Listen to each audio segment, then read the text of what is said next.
Another saddle tank like Sherwood had been in England since 1966, working as a shunter in York's Waltham. It seemed friendly, but he was feeling bored with proper work. He was tasked with teaching passenger trees, but that did good. The Waltham director couldn't understand his dismay as he tried to give him what better future. Ever since he came here, he was told to not have him in display, so he would remain unknown to anybody. One morning he talked to him. "You've been working your wheels off, lad, but none of everything seems to make you happy," he said.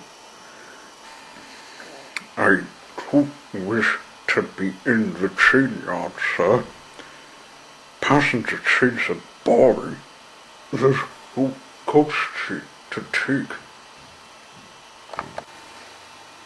And if you can't settle me, I'm leaving to work in the steelworks," said the saddle tank.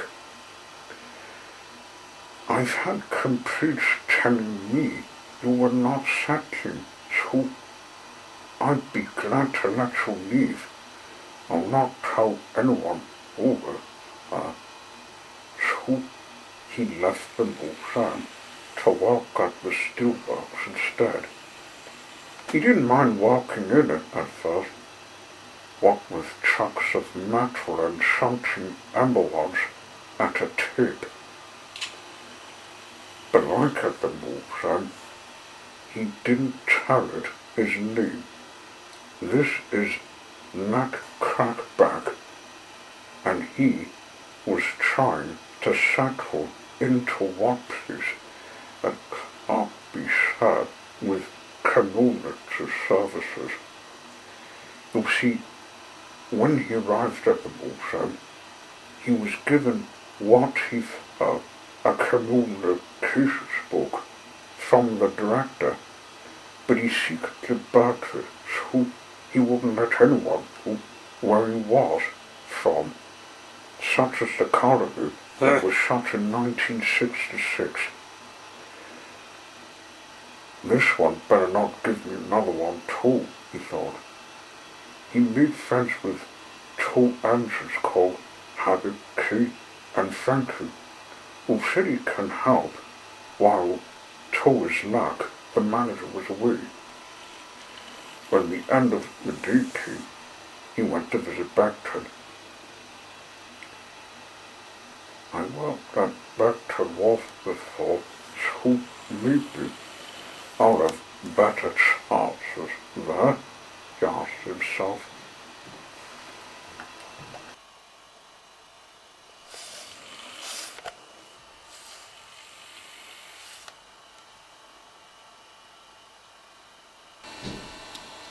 When he got to the wharf,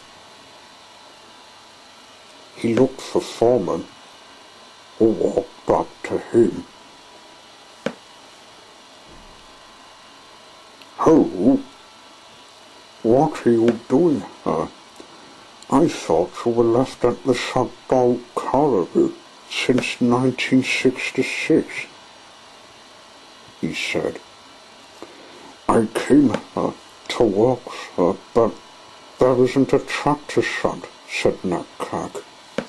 "Oh, another engine did it before he was off the Sherwood, meeting his end in Tasmania.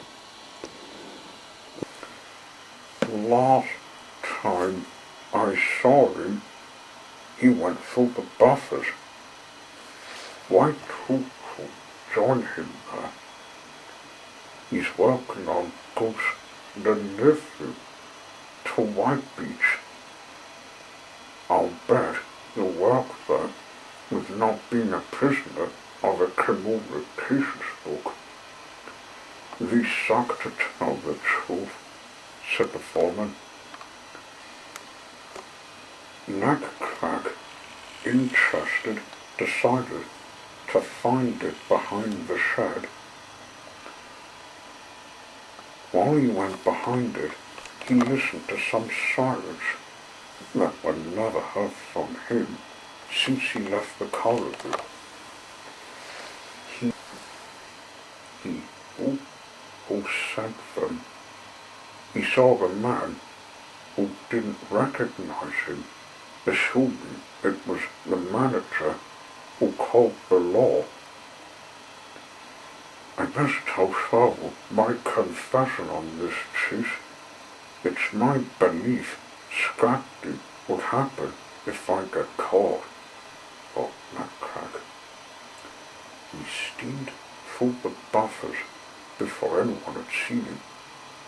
Once in Fox Avenue, he was in awe at where he ended up in. "Ho, Nutcrack, I thought I'd see you." "Where have you been?" said Sherwood. "Escaping, Sherwood. But I don't wish the law to hunt me," said Nutcrack. "Can you get me settled?"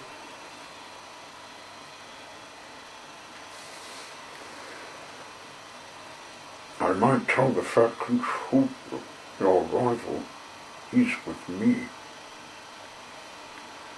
"I thought those papers would tell me you were on the run." "What's with running, hiding your name?" "Oh, it's a bad hope, sir, and I hope what stupid communications books."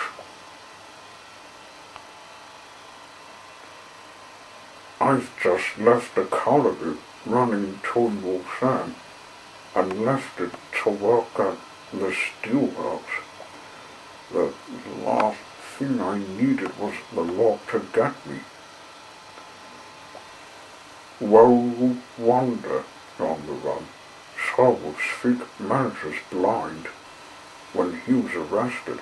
Plus, when he was on probation, he spotted you, not seeing your blue collar." "Oh no, he's been sleuth hunting when visiting me unannounced. I suppose he called the police to stop me. I'll tell them the story, but get the criminal sent to America." "I heard Texas prisons are liking international ones." Once Nutcrack was settled, he could finally work with cheeky goods streets as well as passengers. He still looks for stalkers who hunt him, but hid his name as it will cause the law to hiss on his bunker. The Bullshine never will his visit, but its visitors still begged its director to tell them where he came from and where he was today, which he kept telling them. "I told you, you need to visit therapy, or he's been scrapped." Nutcrack visited England, but avoided the Bullshine. Instead, he visited Stanislaus. Months later, when the Bullshine had another manager, he visited the Bullshine to see nothing had changed, except there were less questions on his job. He made a change of scene of taking a truck topped with cleaning up weeds. To make it clean, letting people comment on his approval. Even told them his days in the colony, but cut off his runnings to Beckton.